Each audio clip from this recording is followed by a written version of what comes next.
Welcome back to TMZ Live. And yes, we are still in the middle of a pandemic, but apparently a lot of people are just fed up and they are traveling this weekend for the holiday.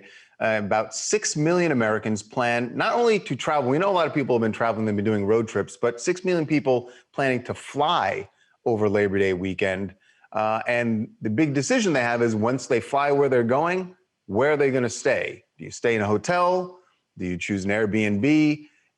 There are reasons to choose, there are good reasons to choose either one of those, depending on what you're looking for. So joining us right now to talk about that is a guy you know from Hotel Impossible and Travel Channel, Anthony Melchiorri, and he is joining us right now. Anthony, welcome to TMZ Live. Hey, Anthony. Well, thanks for having me. I appreciate it. So, Anthony, with all of the fear and uncertainty, it really shocked me that 6 million people are traveling this weekend. It really shocked me. The leisure travel is happening, which is fantastic for our business and really keeping a lot of these mom and pop hotels and bed and breakfasts open. It's critical. What we're afraid of is what's happening because of corporate travel. Corporate travel is not coming back anytime soon, but the leisure travel has been great. Matter of fact, a couple of friends of mine, one, the Roxbury Hotel in Roxbury, New York, is doing unbelievable business. You can't keep up with the demand. Hotels on the beach are doing great. So hotels near national parks, beaches, attractions, fantastic. It's great, but September's coming. Kids are going back to school. People are still working from home. So that 6 million number is kind of inflated because we're really not seeing the jobs come back in the hotel business. 43% of the people still unemployed, and we're projecting that to the end of the year and probably to the first quarter.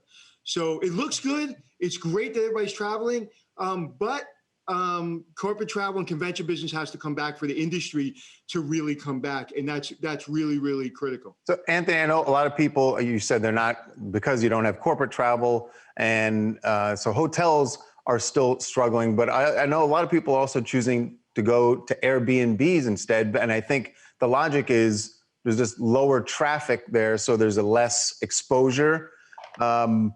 So this sounds like a good thing for Airbnb. But not for hotels. Really bad for hotels. Actually, it's not really bad for Airbnb or good for the hotels or vice versa. It's everybody's getting hit. Airbnb, the rentals are down. People have been unemployed.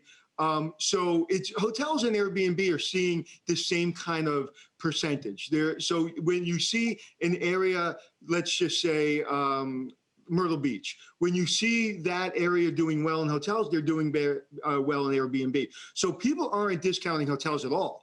If anything, we're seeing numbers in some locations that are higher than they've ever been for the summer. So it's not you hate one or it's really a choice. Right now, I wouldn't go to Airbnb, personal choice. I love Airbnb, but I wouldn't personally go there because I know hotels have standards. They're using the proper standards, and I would feel safer. When you say standards, you're referring to the cleaning solutions they're using, just as far as disinfecting things? Is that what you're talking about? I just came from a hotel. I just came from the Regatta, where I interviewed the CEO, and I felt very safe. Everyone's got their mask on. There's plexiglass everywhere. There's only 4 people to the elevator. So, people can choose their fun. So I felt very, very safe there. So there are standards, whether it be Hilton, Marriott, their standards are in place. And so hotels are a safe place to be if you choose wisely. It's like anything else. You choose a bad Airbnb, you're going to get a bad product. It's interesting. I know, a half dozen people at least, maybe more, who have gone camping at Zion National Park out here in California. That's where people are going. Utah. You mean in Utah? Zion National Park in Utah? No, I'm saying that because we're in California, it's drivable. Right. And a lot of people are going to Zion. It feels like people are kind of rediscovering nature through this. 100%. We usually see a 2-hour drive market on a vacation. If not, people get on a plane. If it's longer than 2 hours.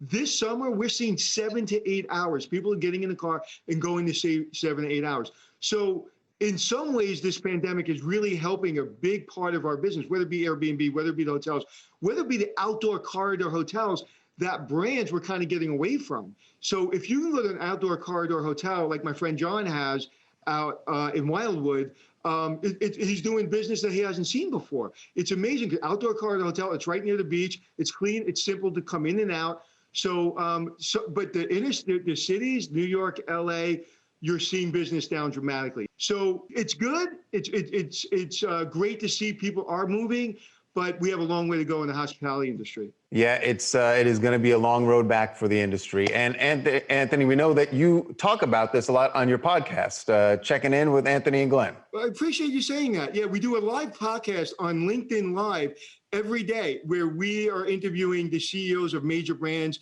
the influencers in food and beverage, in the restaurant business, in the airline business. So it's called Checking In with Anthony and Glenn on LinkedIn or anywhere you can find podcasts. I like the title. See, I love a good double entendre anytime you can get it. Checking In with Anthony and Glenn.